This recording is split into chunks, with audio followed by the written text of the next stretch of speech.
Em 1922, uma porta selada há milênios é aberta no Egito, e o mundo prende a respiração. Mas aí, a euforia toda vira medo. Mortes estranhas, uma atrás da outra, começam a acontecer. A grande pergunta que ficou por um século é essa: a gente está falando de uma vingança de Faraó ou de algo que a ciência pode explicar? Ok, vamos começar do começo. Sim, coisas maravilhosas. Foi basicamente isso que o arqueólogo Howard Carter conseguiu dizer quando olhou pela primeira vez para dentro da tumba do faraó menino. Pensa só, um tesouro intocado por mais de 3.000 anos.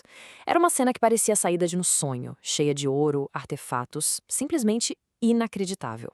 Hoje, a gente vai fundo nesse que é um dos maiores mistérios da arqueologia. Vamos passar pelas coisas maravilhosas que encontraram lá, como uma única morte deu início à lenda toda, quem foram as supostas vítimas, o que a ciência diz sobre isso e, no final, colocar lenda e realidade cara a cara para ver no que dá. Vamos lá! Primeiro de tudo, vamos voltar para aquele momento da descoberta. Um evento que, sério, não só reescreveu a história, como também deixou o mundo inteiro fascinado. Olha, essa descoberta não caiu do céu, não. Foi resultado de anos de uma busca super cansativa liderada pelo Carter e bancada pelo Lord Carnarvon. Aliás, a história é ótima. O Carnarvon já estava quase desistindo, sabe? Frustrado. Ele topou pagar só mais uma temporada de escavação. Era a última chance. E foi justamente nessa última tentativa que eles acharam um degrau, que levou à maior descoberta da egiptologia. E o que tinha lá dentro foi impressionante. A gente está falando de mais de 5.000 artefatos, não era pouca coisa. Tinha carruagem de ouro, tronos, joias, até objetos super pessoais do faraó. Foi o primeiro enterro de um rei encontrado praticamente intacto. Era como abrir uma cápsula do tempo direto da realeza egípcia. Só que toda essa empolgação da descoberta logo logo foi substituída por um outro tipo de agitação. Uma que misturava esse fascínio todo com um medo. Um medo que não parava de crescer. A notícia se espalhou como fogo e criou uma verdadeira febre mundial, que ficou conhecida como Tutimania. De repente, tudo que era egípcio virou a última moda. Música, filmes em Hollywood, design de imóveis, tudo. Tutankhamon, que antes era só um nome perdido na história, virou uma estrela global, o Rei Tut. E aí, aconteceu. Menos de 5 meses depois de abrirem a câmera principal, o cara que pagou por tudo, o Lord Carnarvon, morreu. Do nada, no Cairo. A causa oficial foi uma picada de mosquito que infeccionou. Mas para o mundo que estava acompanhando cada passo, essa explicação simples não bastava. A história real para ele estava só começando. Essa morte foi a faísca que faltava. A imprensa da época, que já adorava umas histórias de múmias que voltavam para se vingar, mergulhou de cabeça. Eles começaram a construir essa narrativa de uma maldição antiga. De repente, a morte do Carnarvon não era só uma fatalidade, era a primeira vítima da vingança do faraó.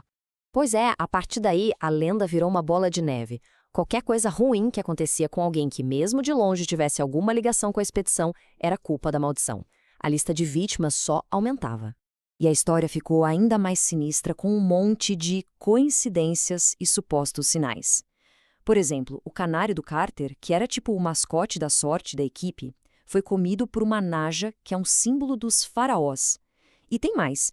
Dizem que bem na hora que o Carnarvon morreu, as luzes do Cairo inteiro apagaram, e lá na Inglaterra, o cachorro dele uivou e caiu morto no mesmo instante. Coincidência? Muita gente achou que não. A coisa não parou por aí. Outras pessoas que visitaram a tumba, como o investidor George J. Gould e o egiptólogo Arthur Mace, também morreram nos anos seguintes. E claro, cada morte era mais uma prova da vingança do faraó. A lenda foi se cimentando na cabeça das pessoas como se fosse um fato.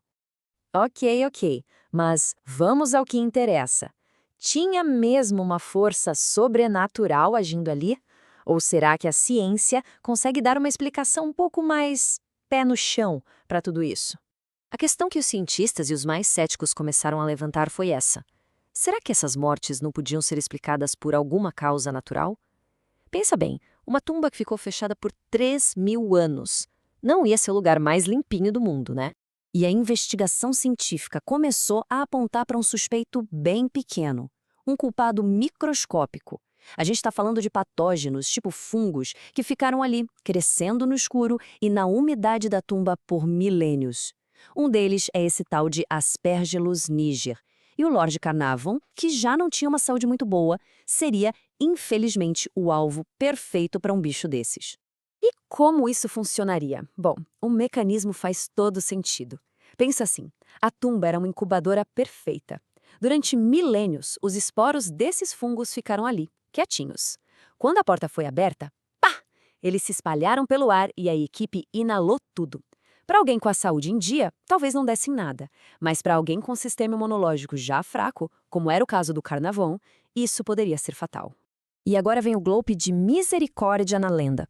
Em 2002, saiu um estudo num jornal médico super respeitado. Eles fizeram uma análise estatística bem séria, comparando a longevidade das 25 pessoas que tiveram mais contato com a tumba com a de outras pessoas que não tiveram. E o resultado? Nenhuma diferença. Estatisticamente falando, quem entrou na tumba não morreu mais cedo. Eles viveram, na média, o mesmo que qualquer outra pessoa daquela época. Beleza, então pra gente fechar, vamos colocar a lenda e a realidade frente a frente pra gente ter a visão completa dessa história fascinante. E aqui o contraste fica muito claro. De um lado, você tem a lenda, uma vingança sobrenatural, inscrições amaldiçoadas, mortes misteriosas, uma história de arrepiar. Do outro lado, a realidade. Mortes que têm explicação, a possibilidade de fungos e bactérias, muito sensacionalismo da mídia e, claro, o fato de algumas vítimas já não estavam com a saúde 100%. Foi uma combinação de fatores. No fim das contas, a maldição virou a parte mais famosa da história, né? Mas a verdade é que ela acabou ofuscando o verdadeiro legado dessa descoberta. O que o Howard Carter encontrou não foi uma praga vinda do além, foi uma janela. Uma janela única para a gente entender como era a vida, a morte, a arte, tudo sobre a realeza do Egito Antigo. Isso deixa a gente com uma última reflexão.